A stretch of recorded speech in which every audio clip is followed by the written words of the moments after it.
qui vient de ce que l'on entend, de ce que l'on lit de la parole de Dieu. Vous m'entendez? Maintenant, ça c'est votre foi. Mais en Dieu, c'est là qu'il y a les choses authentiques. C'est en Dieu qu'il y a la foi authentique. C'est cette foi authentique qu'il doit répandre dans votre cœur. Écoutez, quand cette foi arrive en vous, ce n'est plus vous qui croyez, c'est Dieu qui croit en vous. C'est là où Paul pouvait dire, ce n'est plus moi qui vis, c'est Christ qui vit en moi. Ce n'est pas ma foi, c'est sa foi en lui. Qui peut dire amen? Écoutez, votre foi peut échouer, mais sa foi à lui n'échouera jamais. Alors, il doit y avoir un canal par lequel cette foi va quitter en Dieu et entrer en vous. C'est ce que Frère Branham appelait le canal d'inspiration. Il a dit que c'est une voie ouverte de la terre vers le ciel. Écoutez bien, c'est même par cette voie-là que Dieu répand en vous la vie éternelle. On va le lire. Mais il dit d'abord, s'il n'y a pas ce canal, alors vous avez une foi mentale, intellectuelle, et non une foi authentique qui vient de Dieu. Cette foi intellectuelle ne vous mènera à rien. Si tout le monde pouvait dire amen. Cette foi intellectuelle ne vous mènera à rien. Elle vous procurera peut-être des émotions, mais elle ne vous procurera pas la guérison que vous cherchez. Elle ne vous procurera pas la délivrance que vous cherchez. Elle ne vous procurera pas la bénédiction que vous cherchez. Pourquoi?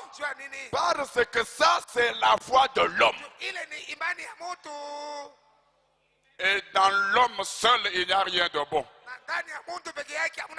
Tout ce qu'il y a de bon se trouve en Dieu seul.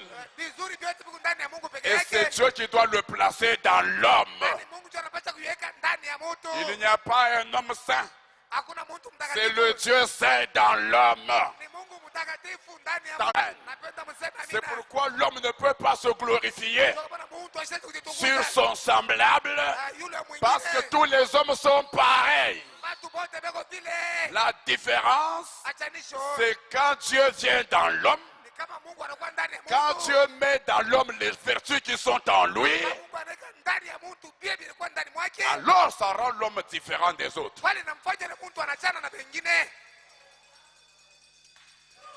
Du canal d'inspiration. Et on a dit que l'inspiration, c'est Dieu qui parle au cœur de l'homme. Ce soir, écoutez, quand vous entendez ma voix, ça vous donne, si vous y croyez, comme vous l'entendez par les 5 sens, le sens de l'ouïe, quand vous croyez, vous direz, le pasteur a dit ça. Le pasteur a prêché ça.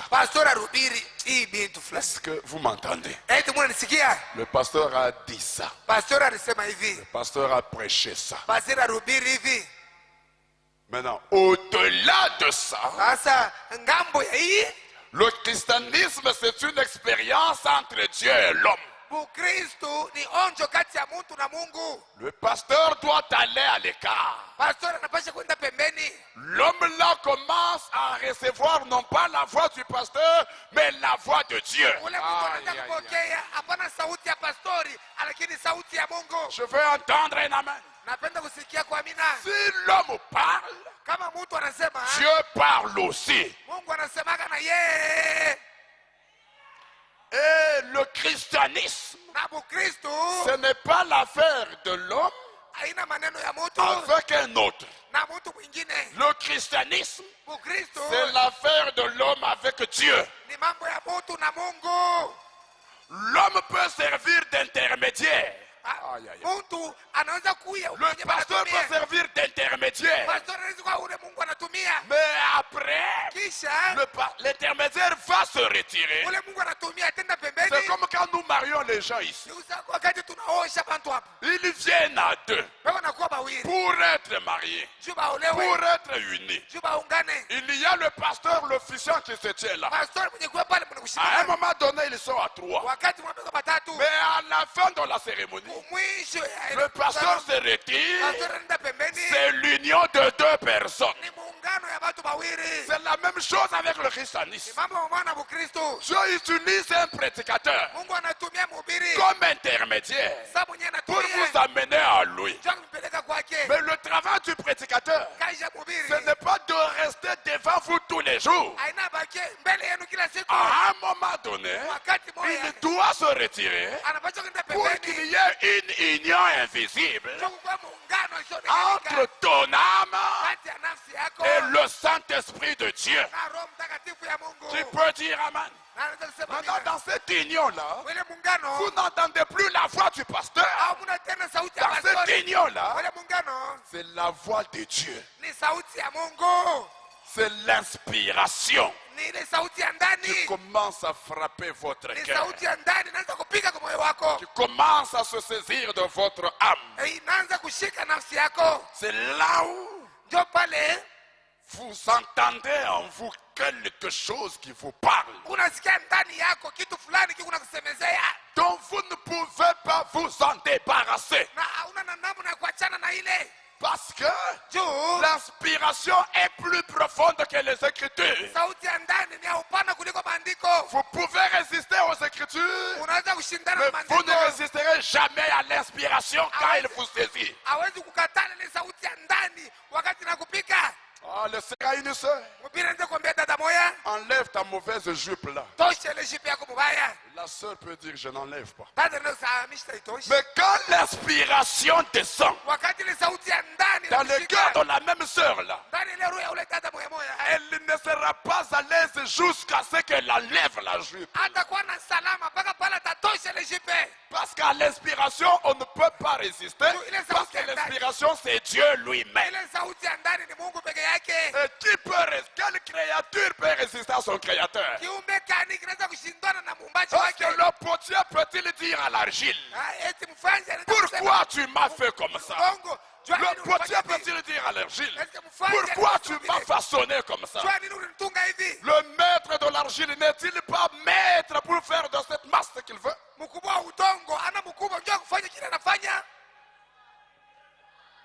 Écoutez, c'est pourquoi frère Branham dit, je ne suis pas venu pour faire une dénomination, ni une organisation, ni amener les gens à me suivre. Mais je suis venu faire quoi? Mettre une relation personnelle entre Dieu et l'homme. Dans cette relation-là, ce n'est plus l'homme qui conduit l'homme, c'est l'inspiration qui conduit l'homme. Ah, je vais entendre un amen. C'est l'inspiration qui dit à l'homme, ça ne parle pas. Là-bas n'y va pas. Ça ne fait pas. L'homme n'est plus là.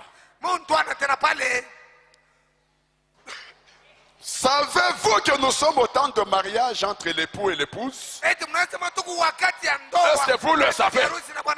Frère Branham dit, par 1 Thessaloniciens 4, nous n'allons pas au mariage. Non, nous allons aux noces de l'agneau. Mais le mariage entre l'époux et l'épouse se fait maintenant. L'épouse c'est toi. L'épouse c'est ton âme. L'épouse c'est Dieu. Et les deux là savent se marier alors l'âme est conduite par l'inspiration. Est-ce qu'on m'entend? Vous aime aujourd'hui, il vous donnera l'inspiration. C'est très fort, mais c'est ça la vérité. Parce que l'inspiration peut vous donner même l'argent. Mais je vous dis vrai, l'inspiration peut te dire, achète ça, va vendre. L'inspiration peut vous dire ça. L'inspiration peut vous dire, n'achète pas ça. Tu vas perdre l'argent. Et quand tu vas là pour acheter cette marchandise, tu sens que je ne dois pas acheter ça. Ça va me faire perdre de l'argent. L'inspiration. Le problème, c'est que nous marchons plus par la foi intellectuelle que par la foi du cœur.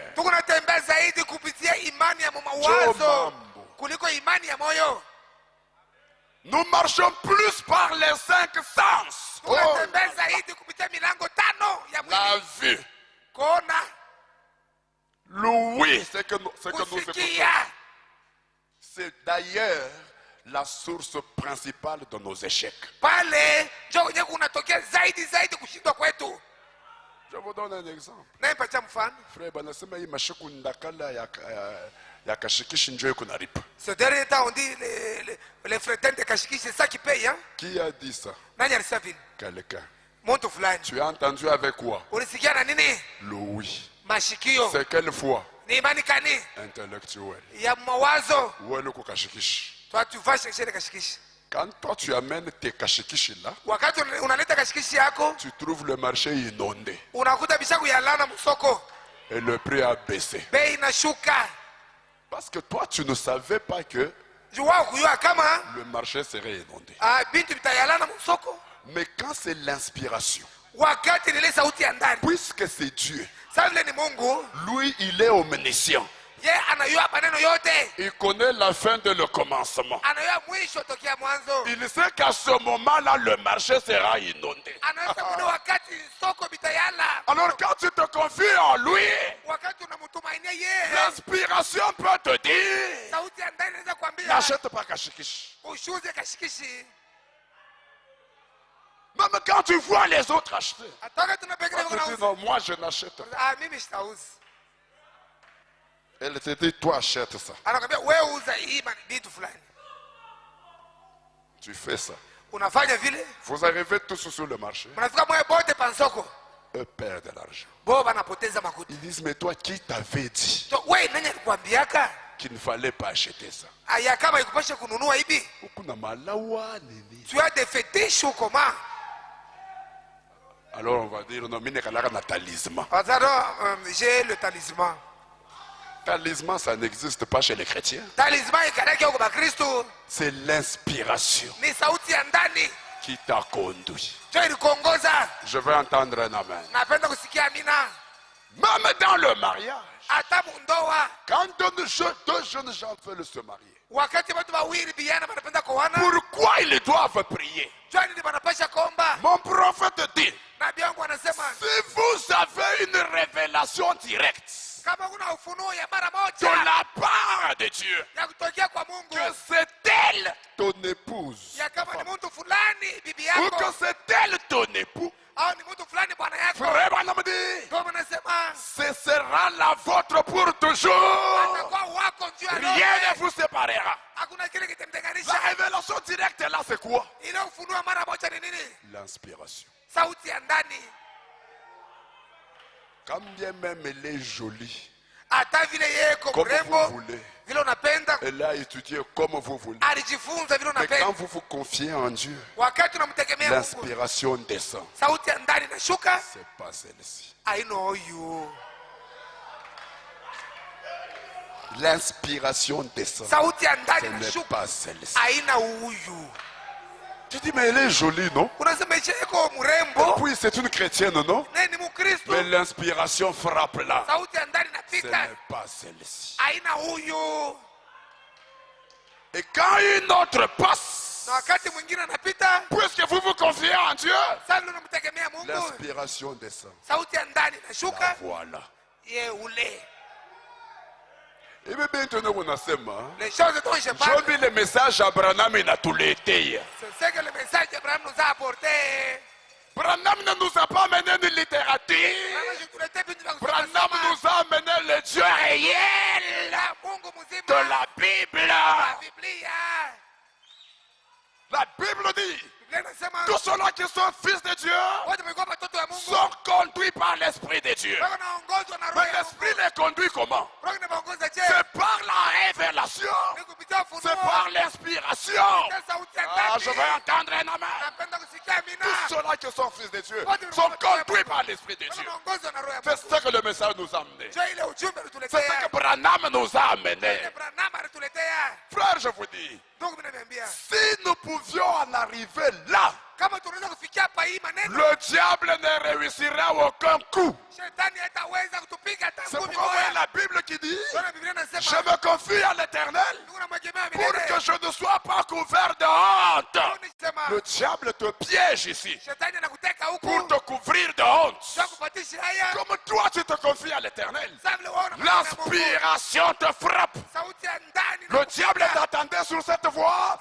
L'inspiration te dit, tourne à droite.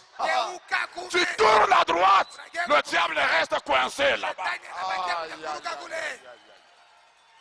Avec sa honte qu'il avait préparée là, il n'a mouchelewé. Ça va le retarder. C'est ce que Dieu lui a prévu. L'inspiration. C'est ça la foi qu'il vous donne. Sa foi à lui. Les ennemis montent un complot contre vous. Ils préparent leur complot. Ils disent nous allons le surprendre à 18h30.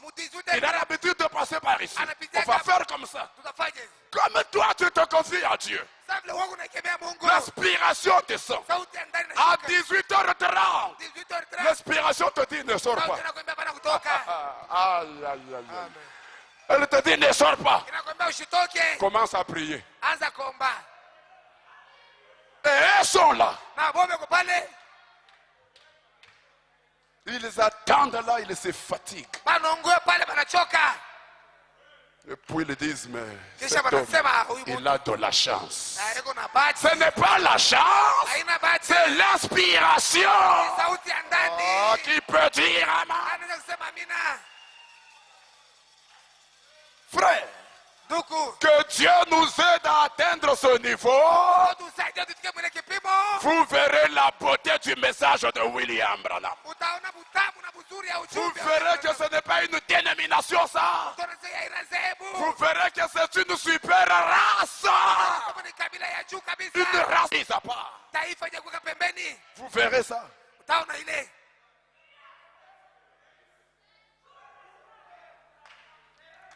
C'est parce que nous traînons dans la foi intellectuelle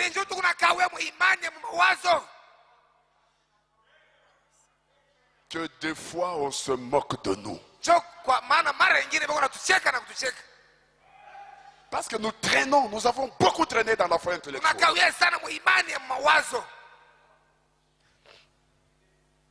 Est-ce que vous savez que un fils de Dieu a aux yeux de Dieu plus de la valeur que le monde entier? Pour Branham dit, vous valez plus que le sang de Jésus.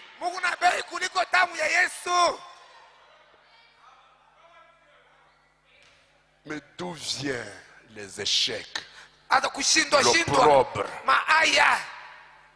Parce que nous ne nous confions pas en Dieu. Nous pensons le faire, alors que nous ne le faisons qu'avec une foi intellectuelle. Alors que Branham dit ici, cette foi intellectuelle ne vous mènera à rien. hii imani ya mawazo haitakupeleka fashi. Elle vous procurera peut-être des émotions, Itakuletea maneno kuchangamuka changamuka, mais elle ne vous procurera pas ce que vous cherchez. haitakuletea ile unatafuta. Mais qu'est-ce qui va vous le procurer? Nini itakuletea hiyo? Marc 11. Marko 11. Si vous dites à cette montagne, Kama unasema na hii mlima, ôte-toi de là toka et pale jette-toi dans la mer. na ujitupe mbari. Et si vous ne doutez pas dans votre cœur, Na kama ushakia moyoni vous mwako, croyez que ce que vous avez dit arrive, unaamini sasa unasema kitafika, vous le verrez utaiona s'accomplir. kutendeka. C'est quoi ça? Ni nini ile? 128, j'avais entendu, mais maintenant je vois. 128 nilisikia, sasa naona. C'est pour Marc 11, 23. Ni mambo mwanzo ya Marko 11. Si vous dites à cette montagne, Kama unasema na hii mlima, ôte-toi de là. ondoka pale. Et si vous ne doutez pas dans votre cœur, Kama ushakia moyoni mwako, mais vous croyez que ce que vous dites arrivera, unasema itafika. ce que vous aurez dit vous sera accordé. Ile utasema kitapewa kwako. Seulement, Basi vous ne tu pouvez pas le dire en ayant les idées embrouillées. hawezi kusema na kuwa na mawazo yenye kuvuruka. Il faut que vous le disiez en étant poussé par l'inspiration. Unapasha uiseme bila kusukumwa na ile sauti ya ndani. Qui peut dire Amen? Nani anaweza kusema Il faut que vous le disiez en étant poussé par na l'inspiration. ile sauti ya ndani. Donc l'inspiration déplace les montagnes. Ile sauti ya ndani unahamisha milima. Parce que c'est Dieu. Juu ni Mungu. Oh frère, Oh ndugu, si nous pouvons en arriver là, kama tunaweza kufikia hapa hii maneno, vous aimerez davantage le Dieu de frère Branham. mtapenda zaidi Mungu wa ndugu Branham. Alors, Basi nous avons dit aussi que tulisema tena kama cette inspiration, hii sauti ya ndani, ce canal d'inspiration, hii njia ile sauti ya ndani Dieu l'ouvre, c'est Dieu qui l'ouvre. ni Mungu joka naifungua. C'est pas l'homme qui ouvre le canal d'inspiration en lui. Haina mtu kanafungula njia ndani mwake, hapana. C'est pourquoi ici, Joka maana hapa aucun pasteur ne peut se glorifier. hakuna pastori hata mmoja anaweza kujitukuza. Pour dire frère, Sasa ndugu, si vous voulez être très bien, kama unapenda kuye mzuri kabisa, venez dans mon église. kuya mkanisa yangu. C'est faux. Ni bongo. Parce que ici, Juu hapa Frère Branham me dit, ndugu Branham anasema c'est Dieu seul qui ouvre ce canal d'inspiration. ni Mungu peke yake ndio anafungula ile njia ile sauti ya Vous savez, ndani. amen. Dites amen. Mungu ye moi. Dieu seul, Il est seul eko peke yake qui ouvre ce canal ndio d'inspiration. anafungula ile njia ile sauti ya ndani. Si lui n'a pas ouvert, Kama ya afungule hiyo, il n'a pas ouvert. haitafungulika. C'est lui seul qui ouvre. Ni yeye peke yake ndio anafungula. C'est pourquoi vous verrez que Ndio kama mtaona kama quand il a ouvert ce canal devant Abel, wakati alifungula ile njia mbele ya Abeli, dans Abel, ndani ya Abeli il n'y avait aucun prédicateur. hakukuwa mhubiri hata mmoja. Vrai ou faux? Kweli wala hapana?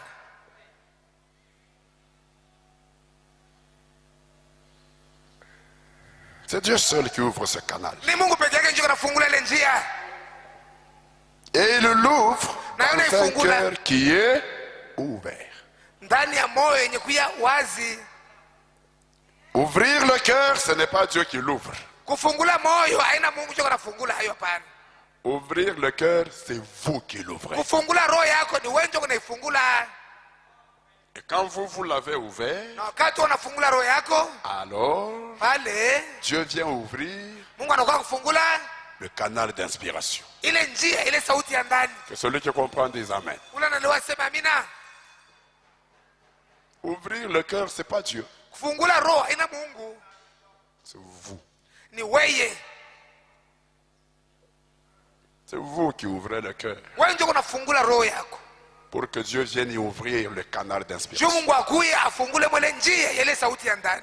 Et si vous ne l'ouvrez pas, Kama uifungule, Dieu n'ouvrira pas non plus le canal d'inspiration dans un cœur fermé. Mungu naye atafungula ile njia ya ile sauti ya ndani ndani ya roho yenye kufunga. Et nous avons vu que vous ouvrez le cœur Tunaanza mnafungula roho yenu par l'obéissance à la parole. kwa njia ya kutii neno. Dites Amen. Semeni amina. Un homme qui obéit à la parole mtu mwenye kutii neno la Mungu il ouvre son cœur à l'inspiration de Dieu. anafungula roho yake njoo ile sauti ya ndani. Hatuwezi kubisema autrement, njoo vile biko. Nous ne pouvons pas le dire autrement, c'est comme ça que sont les choses. Une personne qui Mtu obéit à la parole ule kunatii neno ouvre son cœur yako nafungula roho yake à l'inspiration. kwa ile sauti ya ndani. Mais une personne qui désobéit à la parole Mtu ule anakatala kutii neno ferme son cœur yako nafunga roho yake à l'inspiration. kwa ile sauti ya ndani. Écoutez, Sikieni, ne pensez pas que quand vous obéissez à la parole, ça va aider le pasteur. usiwaje sema kama unatii neno ile itamsaidia pasteur. Parce qu'il y a des gens qui disent, bon, mimi nafanya, tuone kile pasteur atafanya. Des gens qui disent, moi j'agis, hein? On verra ce que le pasteur va faire. Mimi nafanya, frère. Ah, je l'ai fait, j'ai agi, frère. Wa nguvu akuya nyoni, Ah, celui qui est fort, qu'il vienne me voir. wa nguvu njoo nani? Celui qui est fort, c'est qui? Et tu penses que par ta désobéissance, tu punis qui? Unaweza kupitia kutokutii kwako unapiza nani? Et par ton obéissance, tu fais gagner qui? Na wakati unatii nani anapatia Mungu ile kutii kwako? Non. Hapana. Unakuta mtu tu anafaa kwa makusudi. Quelqu'un qui fait des choses expressement. Sasa mimi nafanya, mimi nataka kuona. Donc je le fais. Wa nguvu akuya hapa. Celui qui est fort qu'il vienne ici.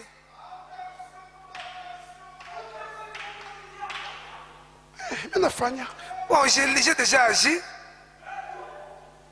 Mimi napenda kuona diacre la takuya hapa. J'aime voir le diacre qui viendra ici. Diacre, occupez-vous de vos affaires. Ah, mwangalie maneno yenu. Laissez ces désobéissants là. Mwache ule kutokutii. Lui-même payera le prix de sa désobéissance. Yeye unyataripa bei ya kutokutii kwake.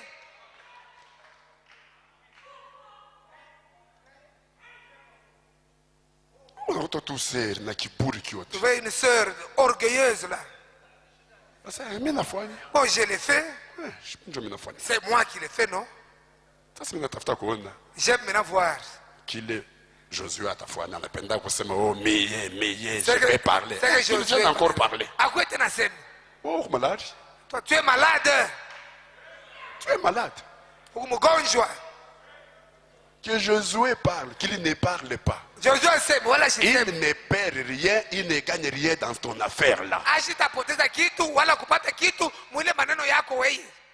Mais sache que Yua kama tu désobéis à la parole, unakatala kutii neno, tu fermes le cœur de qui? unafunga roho ya nani? Shini yako.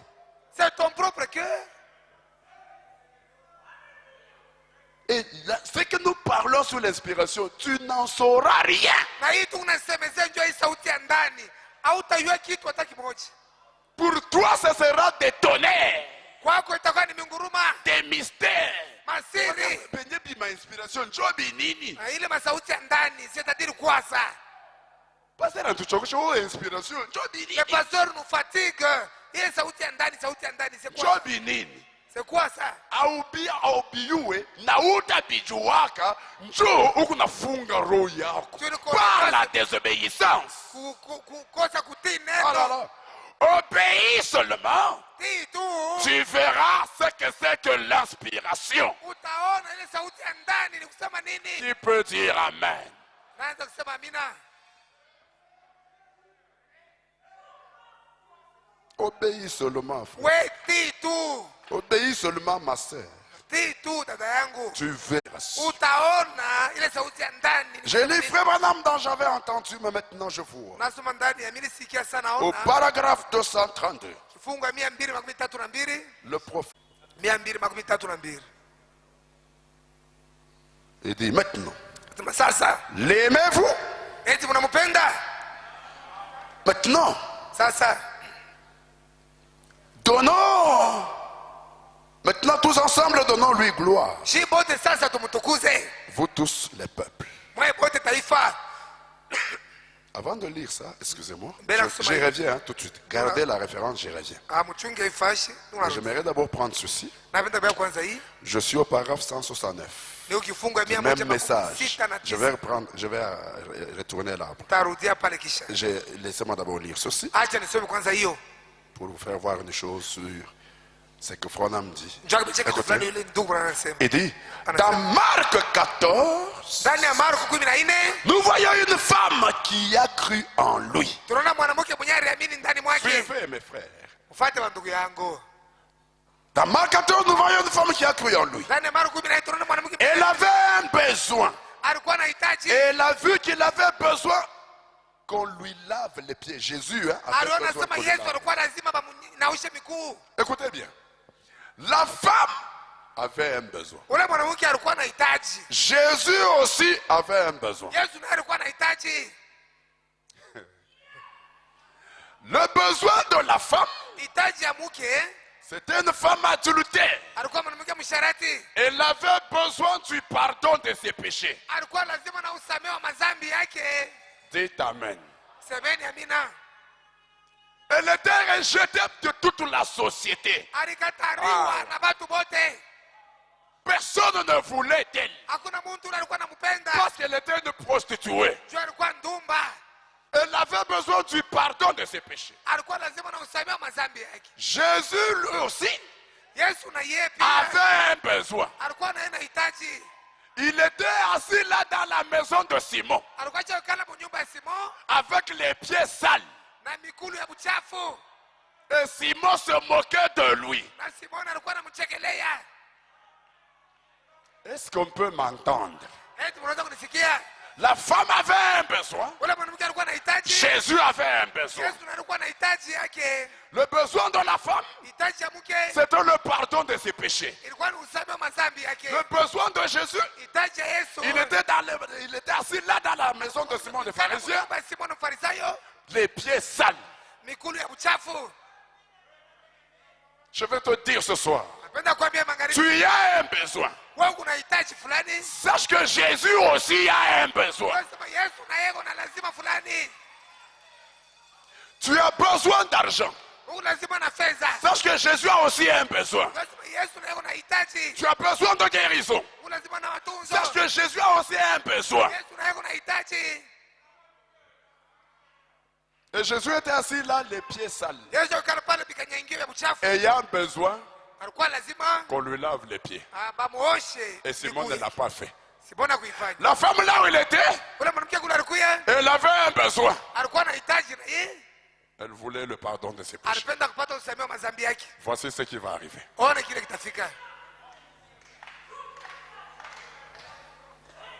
Tout ce qu'il fallait à cette femme, c'était d'être poussé par l'inspiration à passer à l'action. Ah, qui peut dire Amen? Alors là où la femme était, elle avait une écriture. L'écriture disait, une femme adultère ne pouvait pas aller parmi les hommes. Qui peut dire Amen? Une femme adultère ne pouvait pas aller là où les hommes étaient rassemblés. Mais l'inspiration est plus profonde que l'écriture. Quand l'inspiration vient, elle reçoit une révélation. Que là dans dans la maison de Simon, j'ai appris que Jésus est allé là-bas. Quelque chose lui a dit. Va là dans la maison de Simon. Mais la peine de Amen. J'aime que vous dire Amen. Ce n'est pas un prédicateur qui lui a dit ça. Mais l'inspiration a frappé son cœur. Va dans la maison de Simon. Comme l'inspiration était forte, elle est plus profonde. Elle dit, mais moi je suis une femme adultère. Là-bas c'est plein d'hommes. Ils vont aller me lapider. L'inspiration continue. sauti ya ndani inaendelea. Va dans la maison de Simon. Wende munyumba Simoni. Vous pouvez résister à une prédication du pasteur. Unaweza kushindana na Mais vous ne résisterez jamais à une inspiration. hautashindana kamwe na ile sauti ya ndani. Elle s'est tenue debout. Alisimama pale bwima. Elle a commencé à partir. Anaanza kwenda. Elle arrive à quelque part. Anafika fashi fulani. Uza manukato parfum.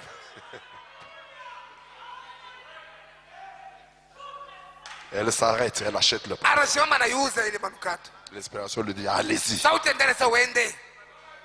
Elle arrive chez Simon. Anafika kule kwa Simon. Elle n'a pas peur. Ashikwe na boka. Parce que l'inspiration vous débarrasse même de la peur. Ile sauti ya ndani itatosha na boka. Elle traverse la porte. Anatamka On mlango. lui dit, toi tu vas où? Sasa wewe unaenda wapi? Elle regarde, ne dit rien. Anaangalia kile kitu. Elle cherche.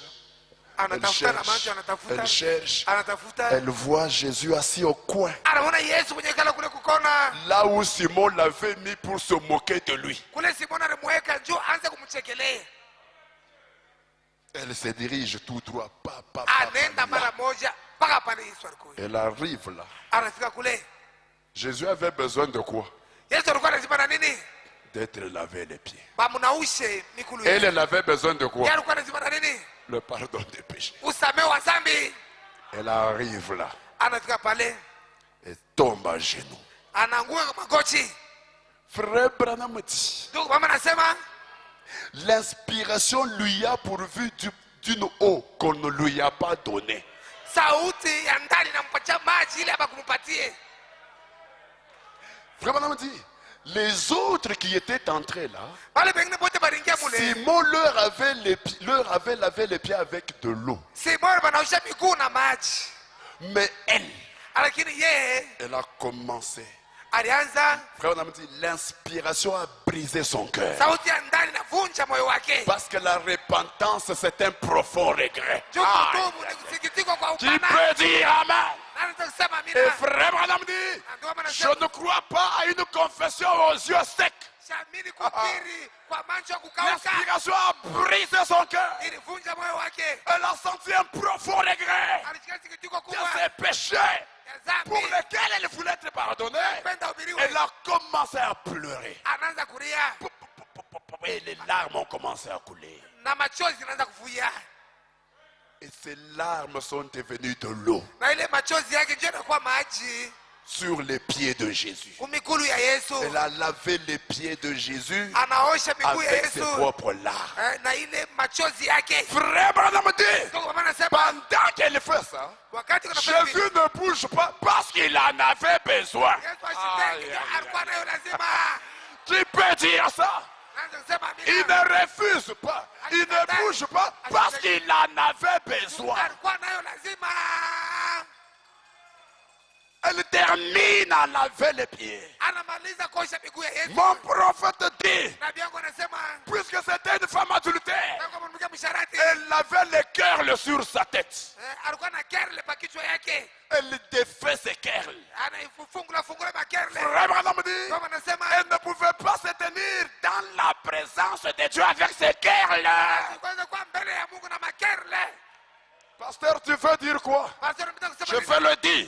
anataka kusema Tu peux te tenir dans la présence des hommes avec les mèches. unaweza mbele ya banamu na mameshi. Et toutes ces choses-là. Na vile vitu Mais tu vyote. ne peux pas te tenir dans la présence de Dieu avec ces choses-là. Mbele ya Mungu na vile vitu. Vous devez les enlever. Unapaswa Dans kuvitia la présence de Dieu. uwepo wa Mungu. Elle a enlevé. Alivitosha. Frère Madame dit, Kama anasema sa chevelure a commencé à flotter. nywele yake inaanza kutengatenga. Elle s'est courbée. Elle a Anasema commencé à essuyer le pied de Jésus anaanza kwa miguu ya Yesu avec la chevelure. na nywele yake. Pendant qu'elle fait ça, Wakati kunafanya vile, Judas s'est frappé par une inspiration. Yuda anapigwa na sauti ya ndani. L'inspiration du diable. Qui peut dire Amen? Naanza kusema amina. L'inspiration du diable. Sauti ya ndani. Judas regarde. Yuda anaangalia. Il dit, Anasema quel gaspillage. uharibifu gani hubu? Parce qu'elle a pris le parfum. Jua vile manukato. Frère Madame dit, Kama ce anasema n'était pas n'importe quel parfum. haikuwa tu manukato. C'était le parfum le plus cher qu'elle avait trouvé dans la Kwa vie. ya bei kabisa na anapata mumuji. Elle a pris le parfum. Elle a commencé à parfumer le pied du Seigneur. Anataka il fut frappé aussi par une inspiration du diable. Quel gaspillage. Un parfum qui coûte si cher. Il accepte qu'on puisse gaspiller ça comme ça. Pourtant, il pouvait donner cet argent. On pouvait aider les pauvres avec. Jésus, sans que Judas ne l'ait dit. Jésus discerne l'inspiration qui parlait à Judas. Il dit, Judas, vous aurez toujours les pauvres avec vous. Mais moi, vous ne m'aurez pas toujours. Laisse cette femme faire ce qu'elle fait. J'en avais besoin. Et à ce moment-là, l'aspiration frappe Simon le pharisien. Une aspiration diabolique. Il dit en lui-même, si cet homme était prophète, il connaîtrait de quelle nature, espèce est cette femme-là. Quand il termine, Jésus saisit l'inspiration qui avait parlé dans son cœur. Dit, Simon, j'ai quelque chose à te dire. Depuis que je suis entré dans ta maison ici, tu ne m'as pas reçu. Tu n'as pas lavé mes pieds. Tu ne les as pas parfumés. Tu ne m'as pas donné un baiser. Tu m'as mis ici pour te moquer de moi. Mais cette femme, personne ne le lui a dit. Mais mon père, l'inspiration a parlé en elle. Elle est venue ici faire ce dont j'avais besoin. Maintenant, écoute Simon. À cause de ce qu'elle vient de faire, ses nombreux péchés lui sont pardonnés. Vous voyez ce que l'inspiration a produit? L'inspiration a produit ce dont la femme avait besoin. Tu peux dire amen. Elle regarde la femme et elle dit, femme, tes nombreux péchés te sont pardonnés. C'est de ça que tu avais besoin. Va et ne pêche plus. Frère Branham dit, depuis ce jour-là, cette femme, sa vie fut complètement changée. À cause de l'inspiration. Seigneur, j'ai besoin d'argent. Sache que quand toi tu as besoin d'argent, lui aussi a besoin de quelque chose. Maintenant tu dois saisir l'inspiration de ce dont lui a besoin. Monsieur Ramonachia qui le menacé. Je ne sais pas si vous entendez. Tu dois saisir l'inspiration. Quand toi tu as un besoin, lui aussi a un besoin. Je donne un exemple. Toi tu as besoin que ton travail marche. Lui il a besoin qu'une tôle soit placée ici.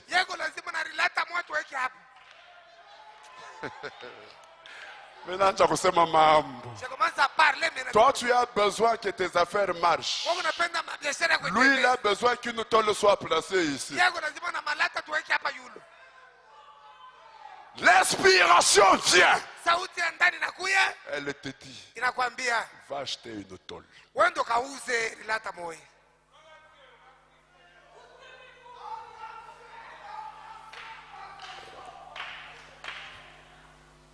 Peut-être tu n'as même pas d'argent pour acheter cette tôle-là. Mais c'est ce que l'inspiration te dit. Va acheter une tôle. Et ça reste là. Va acheter une tôle. Tu veux t'en débarrasser. Va acheter une tôle. Tu veux faire semblant. Va acheter une tôle.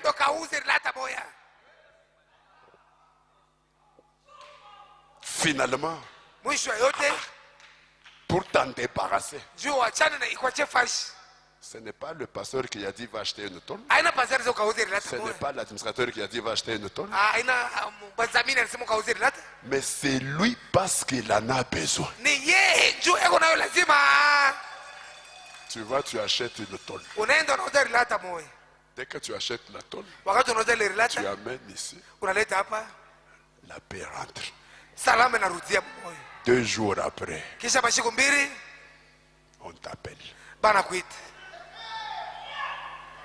Tu arrives là, Unafika kule, c'est la chose dont tu avais besoin. ni kitu kile ulikuwa nacho lazima bana kupatie. Branham me dit, Branham anasema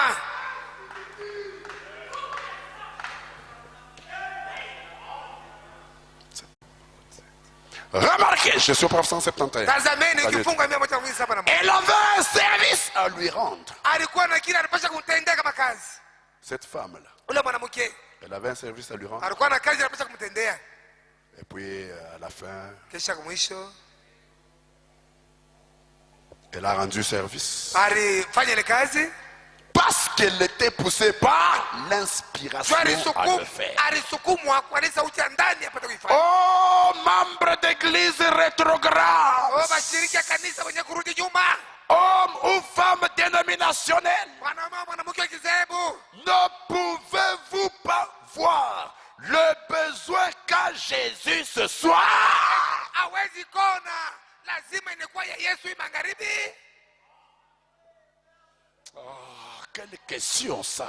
Ni swali kani. Oh, membre d'église Bashiriki ya kanisa rétrograde. wenye kurudi nyuma. Homme ou femme dénominationnelle. Kia mwanamke wa kizehebu. Ne pouvez-vous pas voir Hawezi kona. le besoin qu'a Jésus ce soir? Taji ya Yesu hii magharibi. Si vous pouviez seulement être saisi par l'inspiration. Kama tu ile sauti ya ndani na kushika. C'est maintenant l'heure d'agir. Hapa sasa wakati ya kutenda.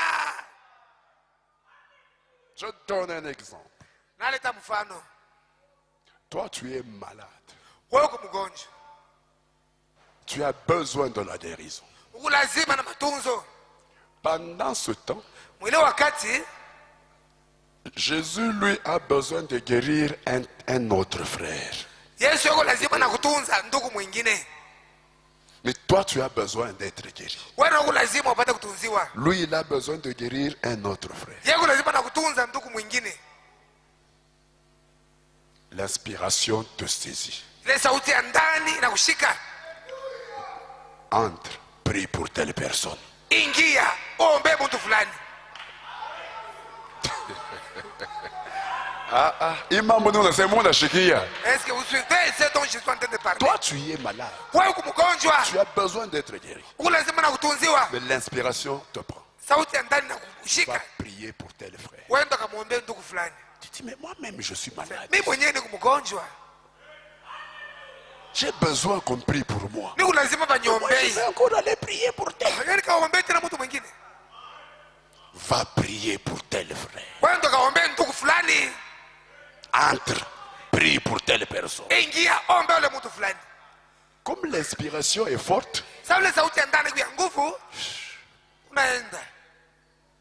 toi, tu es malade, Wewe uko mgonjwa. mais on t'entend en train de prier. Bana kushikia kunaomba. Seigneur, Bwana, guéris frère Jean. tunza ndugu Jean. Oh Dieu, Oh Mungu, guéris-le Seigneur. umutunze Bwana. Tu vois ce qu'il fait pour toi Seigneur. Ona kile Guéris, kuna frère kufanyishia Jean, Mungu, mtunze ko. quand tu fais ça, Wakati unafanya vile, tu as pourvu à son besoin, au besoin de Jésus. unajibwa kuhitaji ya Yesu.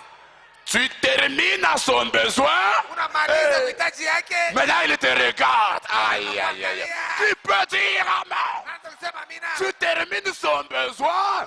Maintenant il te regarde. Sasa nakuangalia. Ta maladie est terminée. Magonjwa yako yanamalizika.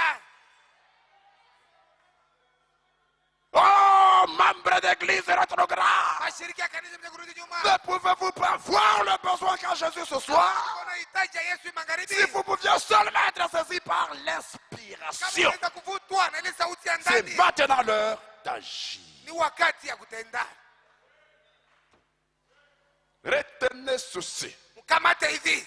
Chaque fois que vous avez un besoin, kila wakati una lazima fulani, sachez qu'au même moment là, wewe bule Jésus a wakati aussi un Yesu besoin. na yeye una lazima fulani.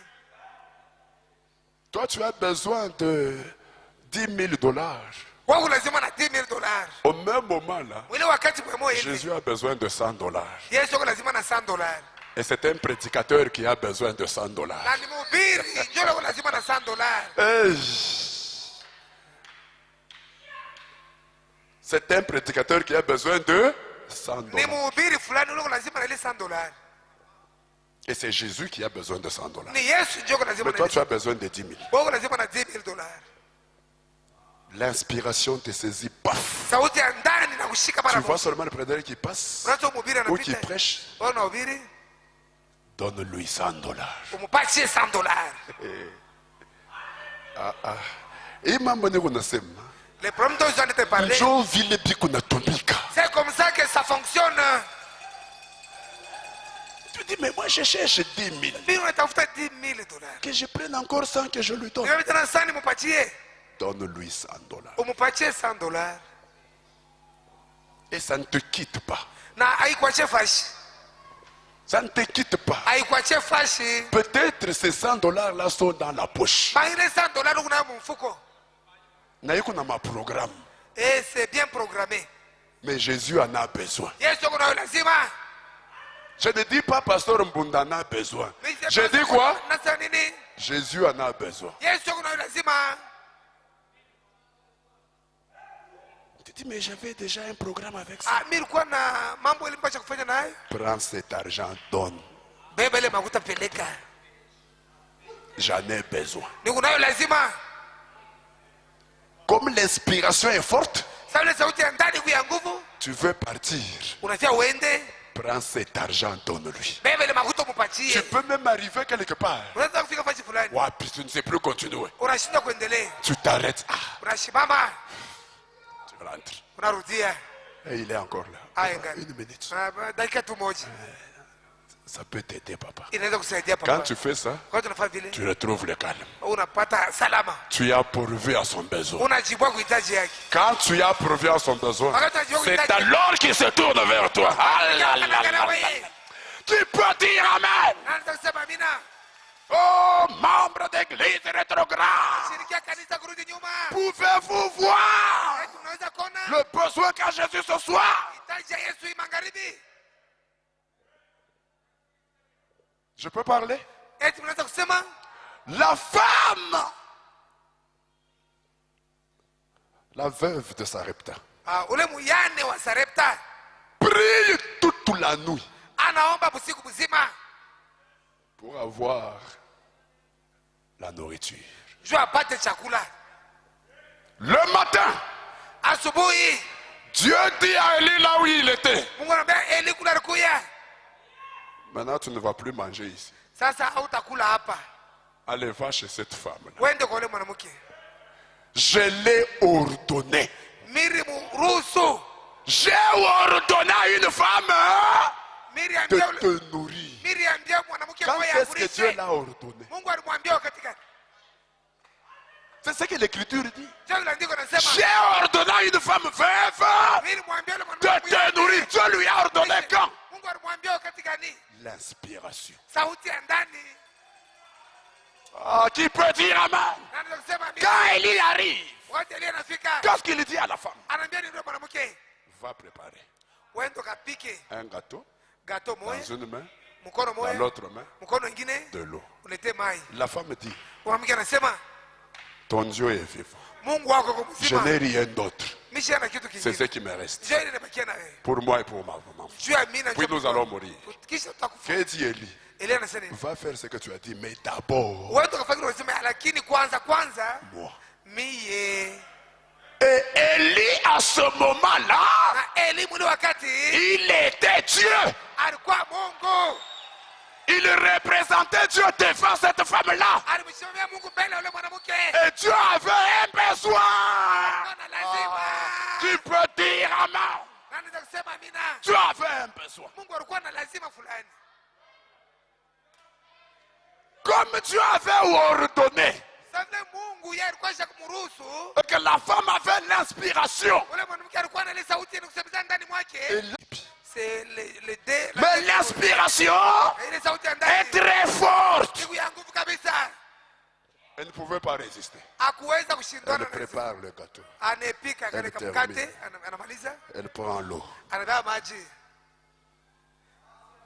Qui peut dire amen? Elle arrive auprès d'Élie. Elle donne. Quand elle donne, elle a pourvu aux besoins de Dieu. C'est quand Élie mange et boit, il termine. Allez, il se tourne maintenant vers la femme. Ainsi dit le Seigneur, il ne manquera pas de farine dans ton pot, ni d'huile dans ton vin, jusqu'à ce que la pluie tombe. Qui peut dire amen? L'inspiration. Oh, membres d'église rétrograde, ne pouvez-vous pas voir le besoin de Jésus ce soir?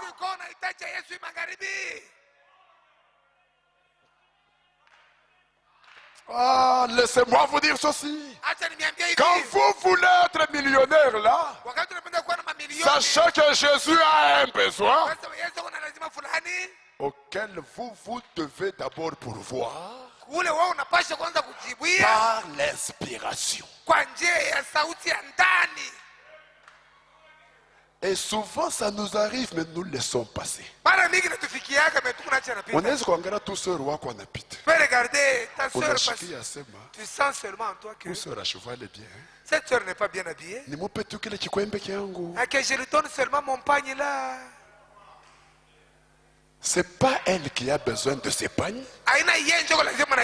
C'est le besoin qu'a Jésus. Qui peut dire amen? C'est le besoin qu'a Jésus. Mais on laisse passer.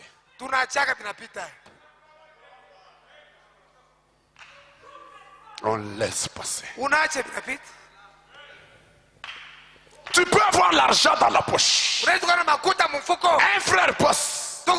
Tu sens là-bas. Prends l'argent, donne-lui. Ce que tu as dans la poche là, donne-le. Ce n'est pas lui qui en a besoin. C'est le besoin de Jésus. Qui peut dire amen? Membre d'église rétrograde. C'est une question trop forte. Ne pouvez-vous pas voir le besoin qu'a Jésus ce soir? Et pour le voir, qu'est-ce qu'il faut? Madame dit, si vous pouviez seulement être saisi par l'inspiration. Aujourd'hui, nous parlons de John Charit. Seigneur, fais de moi un John Charit. Bénis-moi comme tu as béni John Charit. Mais ça s'est fait comment? Il est dans la maison. L'inspiration vient. Prends cette maison. Donne-la au prédicateur. Sullivan. Quand il va vers Sullivan, Sullivan dit, mon frère, j'ai des maisons. Je n'en ai pas besoin. Hey. Mon frère, j'en ai. Je n'en ai pas besoin. Sullivan dit, mais Dieu m'a dit de te la donner. Le reste, moi, je ne connais pas. Donc, en réalité, ce n'était pas Sullivan qui en avait besoin. C'est Jésus qui en avait besoin.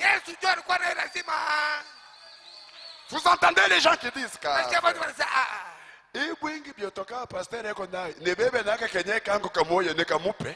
toute cette quantité de véhicules que le pasteur a, que je lui donne aussi ma voiture que j'ai.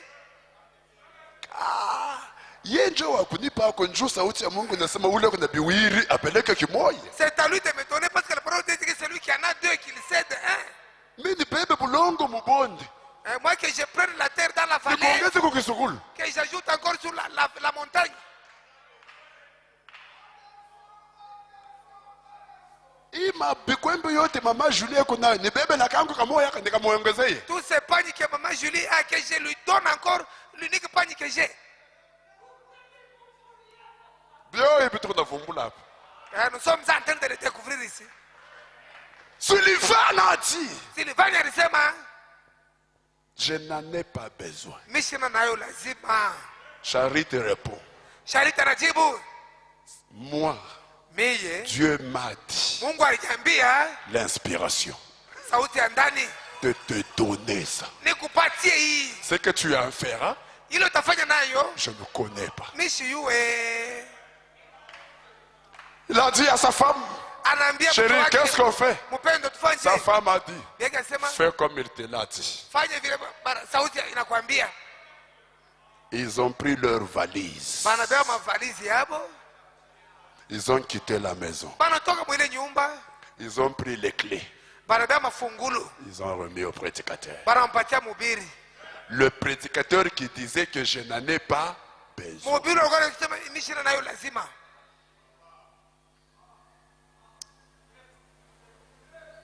Et quand il fait ça, Jésus se retourne vers lui. L'homme a eu des millions et des millions.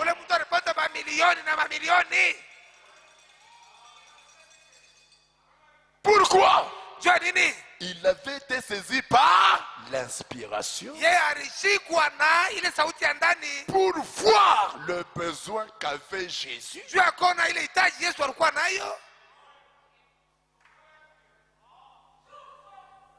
Ce n'était pas venu par la prière comme les frères le font aujourd'hui. Il est à l'hôtel, Seigneur, toi le Dieu de John Charit. Donne-moi comme tu as fait donner moi. Fou que vous êtes. Il change même de nom. Vous changez même de nom. Frère John Charit. Car le nom a de l'influence. Si je deviens John Charit, le nom a de l'influence, je serai millionnaire. C'est faux. L'inspiration. C'est pourquoi il faut avoir un cœur ouvert pour recevoir l'inspiration. Est-ce qu'on peut dire Amen? Laissez-moi terminer ceci. Il faut avoir un cœur ouvert pour recevoir l'inspiration.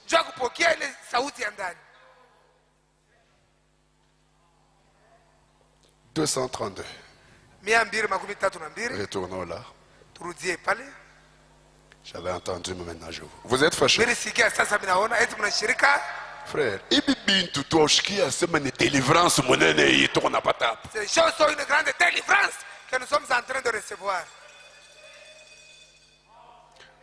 Maintenant, l'aimez-vous?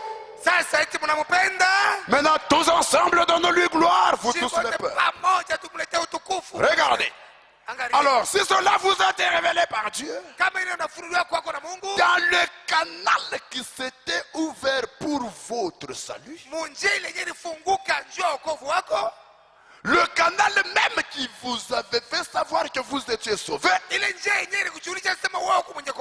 c'est ce même canal par lequel Dieu a agi. Comme il avait fait en Job et les prophètes, il a agi en vous par ce canal. Du fait que vous êtes chrétiens, en vous donnant la révélation divine, que vous êtes guéris. Et alors, il n'y a rien qui peut empêcher ça. Ce canal, quand Dieu l'ouvre, il est ouvert et pour votre salut et pour votre guérison na njuu ya matunzo yako et pour toutes vos bénédictions sur la terre. na njuu ya mabaraka yako yote. Ah, dis Baba. amen. Sema amina. Quand ce canal, quand Dieu ouvre ce canal, Wakati Mungu anafungula hii njia, il l'ouvre et pour votre salut anaifungula na njuu ya wokovu wako et pour votre guérison na njuu ya matunzo yako et pour toutes vos bénédictions sur la terre. na njuu ya mabaraka yako yote babulongo hapa. C'est par ce même canal. Kupitia ile njia moya moya. Quand vous péchez, Wakati unatenda dhambi, il vous dit je ne suis pas content. anakuambia mimi sifurahi. Va arranger cette chose. Wewe ndio unatengeneza kile kitu. Tu peux dire amen. Na ndio kusema amina. C'est ce même canal ici. Ni ile njia moya moya. Quand vous êtes malade, Wakati uko mgonjwa, par ce même canal, kwa kupitia ile njia moya moya, il vous dit anakuambia fais comme ça, tu vas être guéri. fanya hivi utatunzwa. Ce même canal. Ile njia moya moya. Par ce même canal, Kupitia ile njia moya quand moya, vous avez un besoin, wakati unahitaji c'est fulani, ce même canal. muile njia moya Il moya. vous inspire quoi faire Sile sauti ya kusemezea ufanye nini? pour que votre besoin soit pourvu. Njoo upate jibu kuhitaji yako. Donc c'est un canal qu'il faut avoir. Ile njia unapaswa kuwa nayo. Parce que Njoo Dieu agit par ce canal. Mungu anatenda kupitia ile Et njia. pour votre salut. Na njoo wokovu wako, Et pour votre guérison. na njoo matunzo Et yako, pour toutes vos bénédictions. njoo mabaraka yako yote. Dieu utilise ce canal ici. Mungu anatumia ile njia.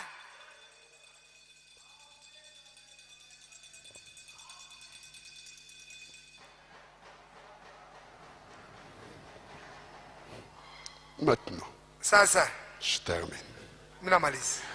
Nous venons de lire Ésaïe 30, 15. Tunataka kusoma Isaya 13 na Car ainsi a parlé le Seigneur l'Éternel, hivi wa milele Bwana anasema, le Saint Israël. mtakatifu wa Israeli, C'est dans la tranquillité ni ndani ya ukimya et le repos na mapumziko que sera votre salut. ndio wokovu yako italetwa. C'est dans le calme Ni ndani ya et ukimya la confiance na tumaini que sera votre force. ndio nguvu yako itakuya. Mais vous ne l'avez pas voulu. Lakini mwamu kuipenda. Écoutez sa voix, paragraphe 94. Msikie sauti yake kifungu 94. C'est dans la tranquillité Ni ndani ya ukimya et le repos na mapumziko que sera votre salut. ndio wokovu wako C'est dans itakuya. le calme Ni ndani ya kimya et la confiance na tumaini que sera votre force. ndio nguvu yako itakuya. Frère Madame dit, Ndio kama anasema ça fera de vous un homme, une femme transformée, itakufanya wewe kuwa mwanamume mwanamke mwenye kubadilika, pourvu que vous restiez tranquille kama tu unabakia tu mstarehe assez longtemps wakati mrefu pour écouter sa voix. ndio kusikia sauti yake. Maintenant, cette voix-là, Ile sauti ile qui est l'inspiration, yenye kuwa sauti ya ndani, pour que vous l'écoutiez, ndio upate kuisikia. vous devez rester tranquille. Unapaswa kubakia mwenye kutulizana. C'est dans la tranquillité Ni ndani ya ukimya que kutulizana vous écouterez cette inspiration. ndio utasikia ile sauti. C'est dans la tranquillité Ni ndani ya ukimya que vous allez percevoir l'inspiration. ndio utashika ile sauti. Dans la tranquillité Ndani ya ukimya que vous allez écouter cette voix. ndio utasikia ile sauti. La voix de Dieu. Sauti ya Mungu. L'inspiration. Sauti ya ndani. Dans la tranquillité. Ndani ya ukimya. Pas quand vous êtes agité. Hapana wakati uko mwenye kubabaika.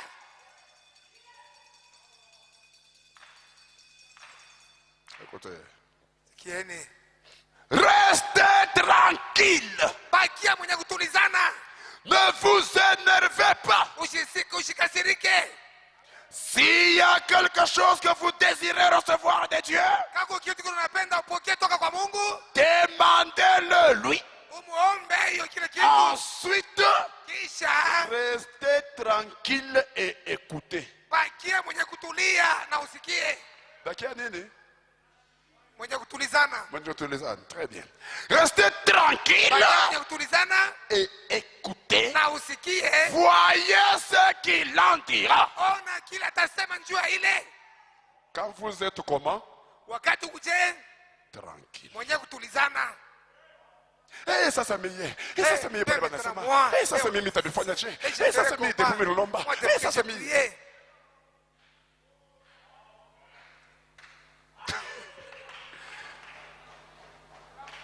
Pasteur wangu, utasikia tu ase mimi nakufa tu. Pasteur, tu vas apprendre que moi ici je suis même mort, pasteur. Kufa? Mère.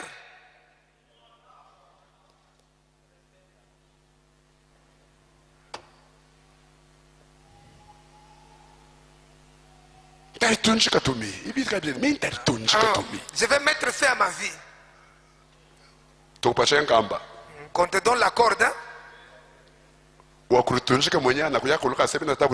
Celui qui veut se pendre, ce qui viendra dire je vais me pendre maintenant.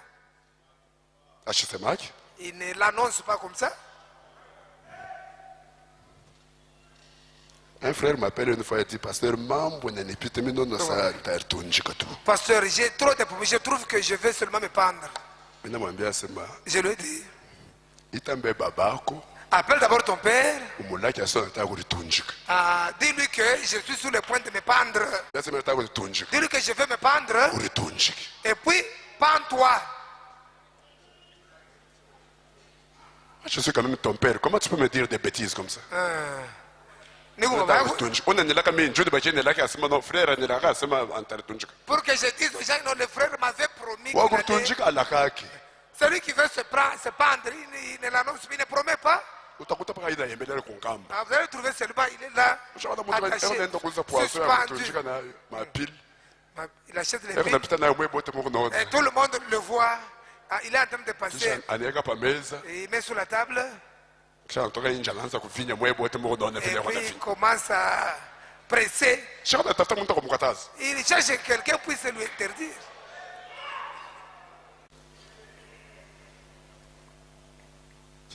Pardonnez-moi. Dieu dit,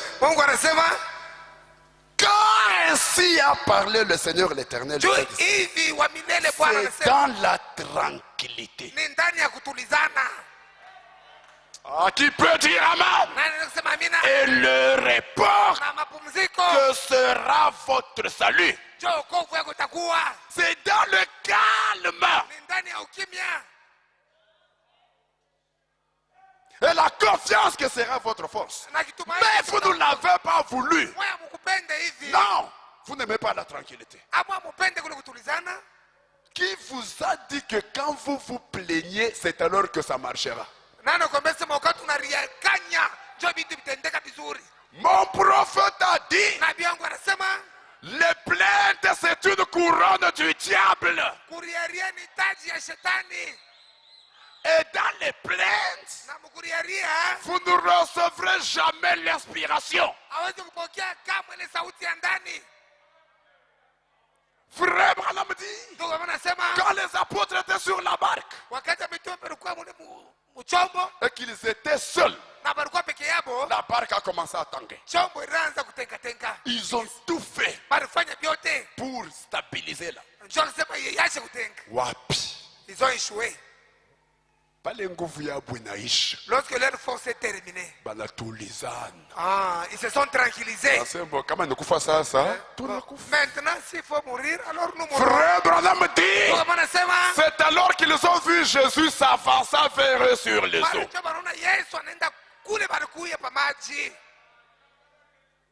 Et quand ils ont regardé, ils ont dit, oh, c'est un fantôme. C'est alors on a dit une voix douce leur a parlé. N'ayez pas peur. C'est moi. Je vais entendre un amen. Frère Branham dit, restez tranquille.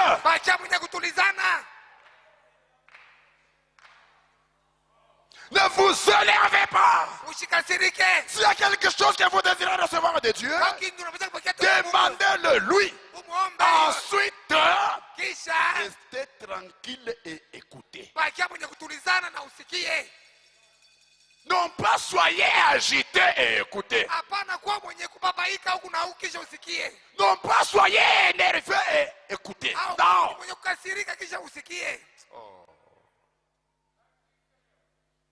Ça veut dire quoi?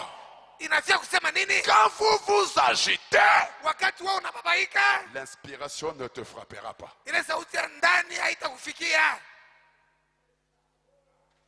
Quand tu te plains trop, Wakati unariaria sana, l'inspiration ne te frappera pas. ile sauti ya ndani haitakusemezea. Quand tu es énervé, Wakati mwenye kushirika,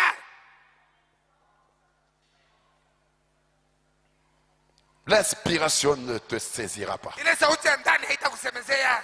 Ouvrez simplement votre cœur. Fungula tu roho yako. Dites, Sema, qu'est-ce que tu en dis, Seigneur Jésus? unasema nini Bwana Yesu? Reste là, Bakia pale, tranquille, mwenye kutulizana, calme. kimya. S'il ne répond pas Kama au shijibu, bout des 5 premières heures, kiisha masaa 5, alors attendez encore 5 heures. ongoa tena masaa ingine 5. S'il ne répond pas aujourd'hui, Kama shijibu alors il leo, répondra demain. atajibu kesho. S'il ne répond pas cette semaine, Kama shijibu il Ijumaa, répondra la semaine prochaine. atajibu la juma itakuya. Ça veut dire, si l'inspiration ne te frappe pas là, Ni sababu kama ile sauti ya ndani kusemezea pale, reste tranquille. bakia mwenye kutulizana. Ne sois pas agité. Usikuwa mwenye kubabaika, Ne sois pas énervé. usikuwa mwenye kukasirika.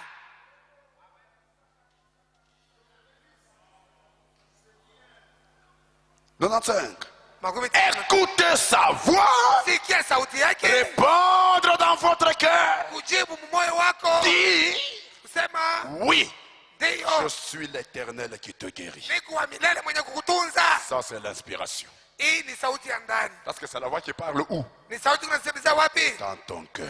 Ndani ya roho yako. Je suis l'Éternel qui te guérit. Ni wa milele. À ce moment-là, Ule wakati l'affaire est classée. ile maneno yanamalizika, Pour vous, c'est réglé. juu yako À kunaisha. ce moment-là. Ile wakati, Voyez, unaona? écoutez la voix dire, je suis l'Éternel qui pardonne tous tes péchés. Niko wa milele mwenye kusamehe madhambi yako yote. Maintenant, va et ne pêche plus. Sasa uende na Je ne te usitende condamne dhambi. pas. Sikuhukumu À ce tena. moment-là, Ule wakati vous pouvez repartir libre. unaweza kwenda huru. Tout va bien pour vous. Vyote viko vizuri juu yako. Qui peut dire Amen?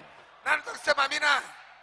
Mais vous devez être bien certain d'avoir entendu cette voix. Unapasha kuwa na kisho yote sema Cette usikie sauti inspiration-là. kusemeza ndani mwako. Il y a maintenant ici plus que Salomon. Kuku sasa hapa zaidi ya Salomoni. Alors que je vais conclure. Wakati ile mitamalisha La tranquillité. kukala kimya, kutulizana. Oh mais sasa pale jo sasa pasteur mwenyewe depuis mimi naanza kumchafaka depuis naanza kumtafuta pasteur depuis mimi naanza Depuis que je cherche. Toi tu ne sais pas que Wow, si tu reçois l'inspiration aujourd'hui, même le pasteur tu n'auras plus besoin de lui. Kama unapokea ile sauti ya ndani mwako, hata pastor utakuwa nayo lazima. Tu ne sais pas ça. Wao yeye vile. Tu peux venir seulement donner le témoignage au pasteur. Unaweza kutu kuleta ushuhuda kwa pastor. Pasteur, je t'avais beaucoup cherché, je ne t'avais pas trouvé. Pastor mimi kutafuta sana mishikupate. Mais quand je suis allé prier, Wakati mimi nenda komba, je me suis confié en Dieu. mimi mwegemea Mungu. Quelque chose m'a dit. Kitu fulani kiliniambia, J'ai fait ça. nilifanya hivi. Voyez ce que tu as fait, pasteur. Ona kile Mungu anafanya pastor. Sinjo ba minifu. Ce sont là les croyants. Pourquoi vous tournez pas minifu ba ile modèle? Je t'achète la fière. Vous avez de tels croyants, vous serez Kama fiers kusema d'eux. sasa pasteur mwenyewe depuis Pasteur tunamtafuta lui-même, tumpate. depuis qu'on l'a Pasteur mwenyewe. Et pasteur lui aussi, depuis qu'on le cherche, on ne le trouve pas.